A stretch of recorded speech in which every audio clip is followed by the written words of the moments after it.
Hello everyone, welcome back to my channel. Today is a video really more for the newbie to fragrances, and it's all about curating a capsule wardrobe within your fragrances. So instead of having a massive fragrance collection like we see so many influencers here on YouTube or on Instagram, shelves and shelves and shelves of fragrances, which for the most normal person would feel very overwhelming to choose from on a daily basis, we have instead a capsule wardrobe that is very, very carefully and thoughtfully curated, where you just have a handful of perfumes to choose from, but they cover every single situation, season, weather, feeling that you might want to cover. So I don't have that at the moment. I have a collection that I think is nicely curated, but it is certainly not a capsule wardrobe. I think I have around about 70 bottles. I haven't counted recently, but approximately 70 bottles is way more than anybody needs. But if I were to have a capsule wardrobe, here are the things I would consider when curating such a thing. And here's a few perfumes which I'll be showing you shortly that I would put within that capsule wardrobe. Let me know if you have a large collection and that you are more than happy with that, or if you would rather have something that is more curated and easier to choose from. So I have 5 points that I want to cover, and I think we'll just talk about the perfumes in between those points that I have here in a box. So point number 1 is, we've already covered it. What is a capsule fragrance wardrobe? It's the same principle as having a clothing wardrobe that is considered a capsule, and that is that you have, with clothes it's slightly different because you have clothes that work together. So you keep your colours fairly neutral, and you know that all your tops will go with all your bottoms or thereabouts, all your shoes go with everything you've got, that kind of stuff. Now of course when it comes to fragrance, you're not generally wearing fragrances together. Most normal people wear one fragrance at a time. Layering is a whole different ballpark, and I'm not covering that today. But if you are just going to wear one fragrance at a time, then it's not about the fragrances working together. Instead, it's about having just a very small handful of fragrances that you can wear with confidence all year round for any particular situation. A question that I think many people would ask is, how many perfumes do you need in a capsule wardrobe? And of course, there is no answer, because you don't need any fragrances. Fragrances are not a need, they are a want. So that is already null and void. But if you are going to be creating a capsule wardrobe, what would be a good figure? Now, in my opinion, I would say minimum 4, maximum 10. Once you get past 10, you're going to start to have that, if you are someone that suffers with, I don't know what it's called, that fatigue that you get when you have too much choice. There is a word for it. It might even have the word fatigue in it.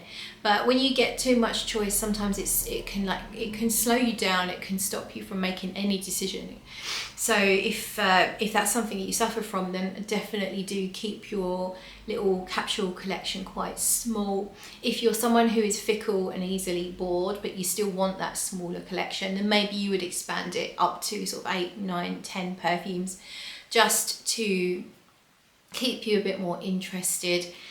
But really, the amount that you have is down to you, and budget of course will come into that as well. So you have to make that decision, and it also depends on how varied the activities you have in your life are. If you're like me, you don't really do that many different weird and wonderful things, then you probably don't need a huge choice of perfumes. But if you're someone who could one day be jumping out of a plane, the next day going to a formal event, the next day in your tracksuit bottoms at Asda's like the rest of us, and then another day you're at the races, you know what I'm saying. If you have that kind of lifestyle where you do want a lot more choice from your fragrances, then you probably do want a larger choice of perfumes. And on that note is know thyself. And what I mean by that is have an understanding of your life and what you do and what kind of perfumes you want that will fit with that life. Now, I've made a very scientific and accurate pie chart of how my life looks. Probably not going to see it too well, but I will just talk you through it. So the largest part of the pie is called dossing. Also has housework written on it. So basically dossing around at home, doing my housework, that kind of stuff. That takes up quite a large proportion of my life. Kind of embarrassing to admit, but yeah, that's me. I love dossing around at home though, so that kind of thing, of course, doesn't call for any specific perfume. When I'm doing that, I wear whatever I feel like wearing with absolutely no other consideration. I don't worry about the weather. Well, I guess if it's hot, if it's sunny, it'd still be hot in the house, so I would still choose something a bit more refreshing. But generally speaking, I wear whatever I want, whatever I feel like wearing on those days. Same for the working from home, which is another small piece of the pie. Working from home, exactly the same philosophy as dossing at home. And so I just wear whatever I feel like wearing. Now, the very smallest piece of the pie is night out. I don't have a hectic social life. Me and my boyfriend tend to do daytime things when we go out. We go out for days, we go out for lunches, we go out for walks, and we're not really sort of going out at night that often. The occasional meal out, and I meet my friends for the occasional meal out, but probably a night out for me is once or twice a month maximum. So I really don't need to think too much about filling that category in. It wouldn't make any sense for me to have a load of perfumes that were all like what I felt like big night out kind of fragrances, because they're never going to get used like the sort of fragrances I'm more likely to wear dossing around the house. I have another small chunk from the pie for going to the office. I only have to go to the office a few times a month, so I'm very lucky, but that is something where I would be a lot more considered about my perfume choice, and there are certain perfumes that I will wear to the office, and definitely got some fragrances in my collection that I just wouldn't. So I think we'll get on to some of the perfumes here. Now, for me, when it comes to going to the office, then I want to smell nice, I want to smell approachable, I don't want to smell obnoxious, I don't want anything really, really loud, anything that I would consider like a party fragrance. So I remember once smelling at the office, someone had, it felt like they'd sprayed La Vie Belle at the office because the smell was so strong, and it just felt a bit inappropriate. Now, of course, you do you boo, and I'm not sitting in judgment because I enjoyed it, but I know that there will be people around, milling around, and very open plan offices that will be finding that maybe slightly annoying. There might be someone who just finds it a bit cloying, or just the fact that it sort of overtakes the workspace a little bit. It's a little bit inappropriate, I think. So whilst I enjoyed it, there definitely will be people that might be sort of frowning upon it. So I personally wouldn't really do that. I like my office perfumes to be clean, approachable, nothing really strong, nothing really rich, definitely none of those like really strong aroma chemicals that are in sort of a lot of modern perfumes these days. The really woody and the dry and the very smoky things, I just think that they are probably going to annoy people, and it's just not fair. So here's one I would definitely put in my capsule wardrobe for the office. It's Levant from Ormond Jane, and it is simply a musky, clean, slightly vanillic floral. It's got a touch of citrus in there, so it's a little bit bright and a little bit vibrant. Once it's on the skin, it calms down. It's good and strong in terms of sort of lasting very well and sticking with you all day long, but it is not obnoxiously loud. People will smell it if they get up close, but it's not going to knock anyone out. You can walk through an office and you'll just leave a very light trail of something really, really pleasant, really clean, really approachable. So that would definitely be one in my capsule wardrobe for wearing to the office. And this one as well would be in my category. I've got errands.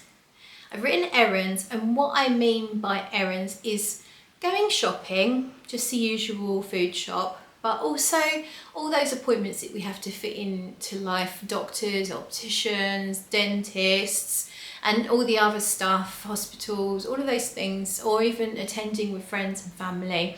If you're a parent, going to parents' evening, all of that sort of stuff, I would definitely have a fragrance like this.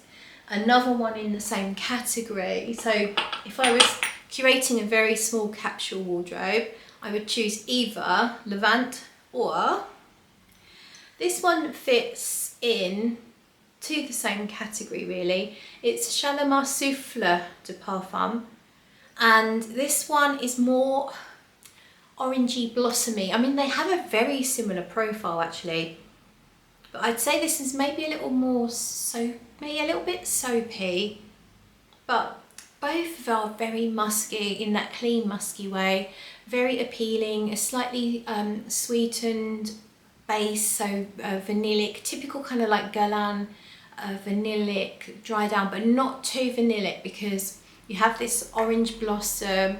I think there's probably other florals and muskiness. I'm sure there must be iris as well. Just creates this cloud of very beautiful, approachable, soft loveliness. And I just think that would be perfect. So I would choose, for a small capsule, I would choose either that or Levant to cover my office days and errands.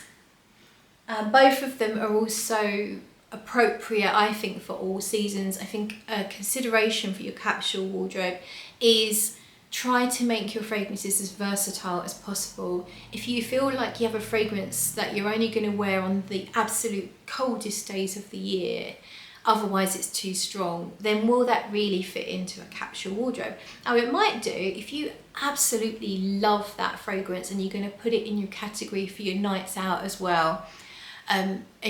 Depending on your lifestyle, are you going to find a few opportunities to wear it? Then it might well do, but if not, I would say try and stick to the more versatile stuff. I do think it's important to consider the weather. When it's really, really hot, you just aren't going to feel like wearing really sticky and sweet and rich perfumes. Now that might not be true for everyone, but that certainly is true for the majority. And so I would say when you look at your capsule wardrobe, just have a think about how much of the year you will be able to wear that particular perfume. So the two I've already talked about, I do feel like they work almost all year round.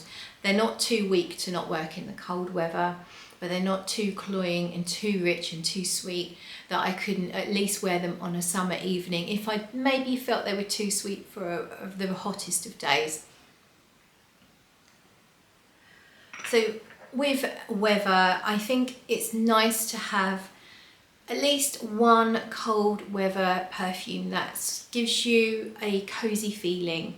And so I'm going to choose for that category Belle Âme from Les Abstraits. This is a cozy iris, cocoa, tonka, slightly smoky, but once you wear it, it sort of calms down. It's not quite so smoky. It's sort of ambery but powdery iris fragrance. Very, very cozy. It's like being wrapped up in a cashmere shoal. Shoal? Isn't that fish? Shoal of fish. What am I thinking then? Stole? Maybe stole. A blanket. Cashmere blanket. And for me, this one would fit. When I look at my wheel of life here, I forgot to mention I have a big chunk dedicated to days out, walks, days out sort of shopping, you know, going to like clothes shopping, meeting friends for lunch, meeting friends for coffee.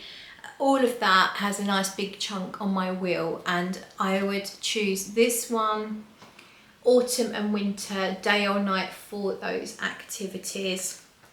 So this could also be a night out perfume, probably again just autumn and winter for me. I do find it a little rich. I don't feel like reaching for it when it's quite warm, and it doesn't feel particularly spring or summer like in general. It's just not that kind of feeling. It definitely feels to me like something you reach for in the cooler weather, but it covers enough. It will work enough for me to say that it is worthwhile to have in my capsule wardrobe. Now, we mentioned versatile, and this is one of my most versatile perfumes that I will wear all year round. It's Chanel number 22 from Les Exclusive line.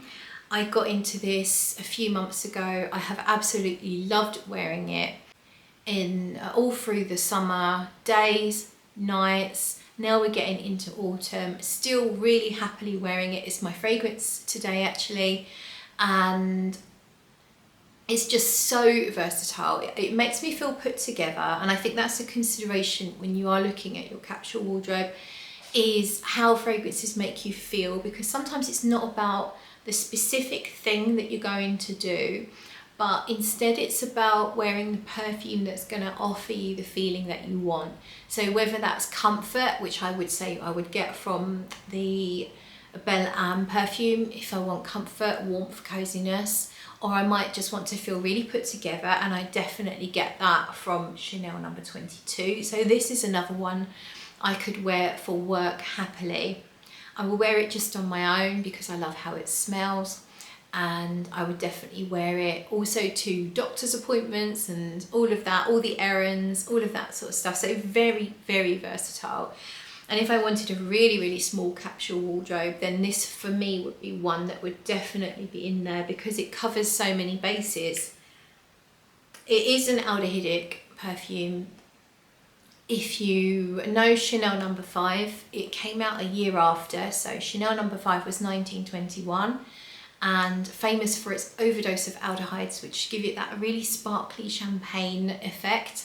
This also has a lot of aldehydes, probably just as much aldehydes as the original, but to me this is softened. This is fresher and lighter. It feels less ambery than Chanel number 5, and it feels less sharp. Like the aldehydes have a different kind of effect. They are lighter, they're easier, and just, yeah, they're fizzy still, but it's just a bit different from number 5. Number 5 is a bit more ambery and maybe just a bit sharper. I have really come around to number 5. I used to think it was boring and old-fashioned, and I now have a bottle, so there you go. I do enjoy number 5 now, and I never expected that to happen to me, never. But I think number 22 was my stepping stone to number 5, although I love 22 more than number 5. And I would say if you are someone who maybe has been averse to aldehydes, but you're starting to think that maybe you should try them again, it's been a few years, or maybe you're starting to feel like you like them or you want to just try them again, try number 22 because it's so approachable. Also, it might smell a bit too aldehydic for you right at the beginning, but it is softened by a beautiful vanilla in there. There's a lovely floral accord with ylang ylang, which I love. I've got so many ylang ylang perfumes. And yeah, number 22 is beautiful. It is worth the time to get to know. I'm absolutely hooked. So for me, this is like the epitome of a versatile perfume. All seasons, all occasions. I could get by just on that, to be honest. But obviously I'm a perfume lover. I do like to have a little bit of choice. I might get bored if I wore it every single day. One other point is the question of whether or not a cheapie needs to be in the mix. So if you're curating this capsule wardrobe, now of course you could create either or your fragrance wardrobe all from cheapies. Absolutely nothing wrong with that at all. If budget is a constraint for you, then you could try some cheapies. I personally am not a big fan of the Arabian fragrances. I think if you like modern, a lot of the fragrances that are coming out at the moment, mass market fragrances, then you may well appreciate the Arabian and the dupe houses and things like that. But for me personally, I find them a little obnoxious, not particularly perfumey, not particularly elegant or sophisticated. That's my opinion. I'm sorry, I know I'm going to offend some people. It's just my personal feeling. But you can find some amazing bargains if you go secondhand, and if you look at the older designer perfumes, so perfumes that have been around a long time, then you can find them really affordable prices, either on the grey market or, as I say, secondhand. I buy a lot of my perfumes secondhand and I've had no issues. The occasional problem I've had has been resolved. So I have bought a couple of fakes over the last 5 years or so, and they have been resolved immediately. So when you're on platforms like eBay, they tend to sort the issue out for you. So going back to what I said about older designer perfumes, I do think there are such beautiful fragrances that can be found for very good prices, and this is one of them, and this one is super cheap. It's Panache by L'Omphric. Now Panache has since it's changed brands, so the brand name has changed. It's still called Panache, but it has different brands, and I don't know how they smell. So my advice, if you want this particular one, is to get it with the word L'Omphric on it. There are loads and loads available on eBay, Vinted. I found a set in my local antique store, so I have another small bottle with a matching talc, I think it is, that I got for something like £6. This bottle I got secondhand on eBay, really cheap. Couldn't tell you how much now, but I'd say around the £10 mark as a guess. And I really enjoy this. I mean, it doesn't look elegant, it doesn't look nice, it looks cheap, and it's also like an aerosol. So you can hear it hissing, because it is not, perfumes these days are natural sprays, so there's no added gas or anything, but I think this is basically like an aerosol. So it sprays a lot of perfume out, which is kind of fun. But it does smell a bit old-fashioned, but I quite like old-fashioned smelling things these days. This is really musky and fresh. It's sort of, I don't think I'd say it was ozonic, but it's almost like taking in a breath of cold, fresh air. And it's lightly yellow floral, I think. I don't know what the notes are, I can't remember. But it wouldn't surprise me if there is ylang, if maybe there's some jasmine. It feels like white floral, also feels a little soapy, and very clean, musky, so a bit like laundry musk kind of thing, but fresh because of that blast of cold, like mountain air, snow. Probably aldehydes as well, giving it that effect, but not to any degree that is in the Chanel No. 22, not overdosed, probably just adding to that cold air effect. I have worn this multiple times. I thoroughly enjoy wearing it. I feel put together, I feel clean, I feel approachable. So this is another one. This is one I would wear.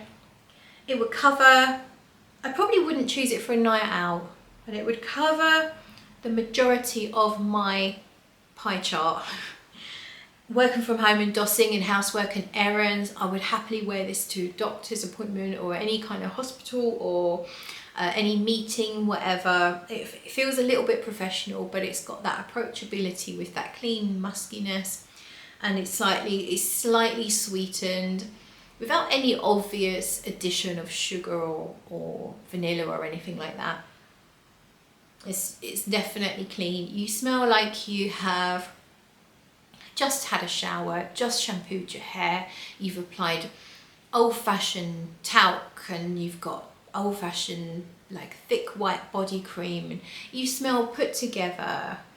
You don't necessarily smell super posh, but you don't smell cheap and nasty like you might think you would for the price of the perfume. So cheap is, do you want one in your capsule collection or not? I think the question to ask yourself is, are you just buying a cheapie for the sake of having a cheapie? I see lots of people do that and then they never use them, because if you've got a collection of 5, 6, 7, 8, 9 perfumes, how often are you going to choose the cheapie one? But if you, maybe there's one particular section of your pie chart that you do a lot, but the cheapie would really work for, and it could save you money to go to that cheapie for that, you know, whether it's, you know, the errands thing, the chores, the housework, even if it's just that, just to make you feel nice and clean and fresh, and when you go and pick your kids up from school, you know that you smell good, but you haven't, you know, wasted a Chanel perfume just for that, which you'd rather maybe save for more special occasions. So yeah, the cheapie question, one to consider. And let me know if you think you would put a cheapie in your capsule wardrobe. So I've got just a couple more perfumes I'm going to share with you and why they would be in my capsule wardrobe. This one is Tobacco Rose. So if I was having a more extended wardrobe, so already I definitely have enough to cover everything I need here. But I would add in Tobacco Rose because it's contrasting to everything else I've shown you. This is a rose perfume. Nothing else I've shown you was a rose perfume. There might have been a rose note in Levant maybe, and I know there's a little bit of rose in Bellam, but this one is much more about rose, but it's also really savoury. It's not as sweet as anything else I've shown you. And it has a really autumnal feel to me. It feels almost like it smells like dried multicoloured autumn leaves.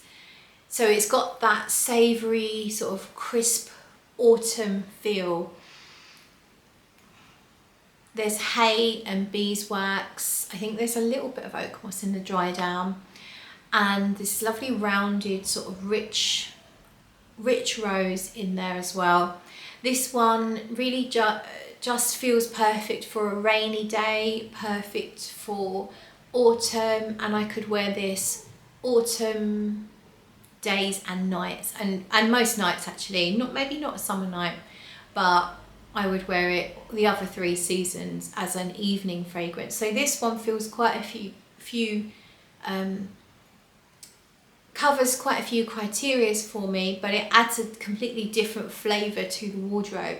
So whereas everything else, I think they're all quite they've all got a sweetness to them. This is not that sweet, and the sweetness is different. It's more of, feels like the sweetness comes from the rose. Maybe it comes from the beeswax as well. I'm not sure, but it's just a different flavour. So that's why I would add it in to keep things interesting. And then finally, I have brought Ylang Ylang Nosy Bee from Paris Monte Carlo. This one smells like summer because you have this sort of spicy, rich, vanillic Ylang Ylang scent. So it smells like a sweet tropical island kind of fragrance. Not exactly like suntan lotion, but almost. And it's brilliant at evoking summer. So I would actually reach for this in the middle of winter because it's warming, because it's got a lot of vanilla in it. It's very warming and a little bit spicy, but exotic. So it'd help me feel like a piece of summer for the day. And then I would also wear this summer nights, date nights, because it's quite sexy, rich and feminine, vanillic perfume. And I would wear this even in the day, spring days, summer days. It's just so versatile. It's quite sweet. There is a lot of vanilla, as I said, but I do feel like it's quite versatile. So that's why it's here, because it's another flavour. As I said, with the Tobacco Rose, that is definitely a different flavour to everything. But I also feel like the Ylang Ylang Nosy Bee is taking it in the opposite direction, as even sweeter, even more vanillic and richer, and a little bit exotic. Whereas none of these other perfumes are particularly exotic smelling. Ylang Ylang Nosy Bee definitely is. So that is how I would curate my capsule wardrobe if I wanted something that was not really minimalist. So we've got 1, 2, 3, 4, 5, 6. So I've got 7 perfumes there that I've already shown you. If I wanted to keep it really minimal, I would maybe discard the Shalimar Souffle, just keep the Ormond Jane Levant. I would definitely have Chanel number 22 because that covers everything I do and everything I want. I would probably, just because it's so different, I would keep the Tobacco Rose in there. And then I think if I chose one more from this lot, I would probably keep the Ylang Ylang Nosy Bee. And yeah, I would wear all of these in any season, pretty much day or night. Yeah, so there would be that would be the minimal choice, the 4 fragrances there. Let me know what would be in your hypothetical capsule wardrobe, or maybe you even do have a capsule fragrance wardrobe, or are you planning one? What are your plans? What do you think it will contain? I hope you enjoyed the video. I appreciate you watching. If you like this, if you found it useful, please do like and subscribe. And if you want to be extra kind, you could always buy me a coffee. The link is in the description underneath this video. Bye. Oh, why can't I do this? Ah!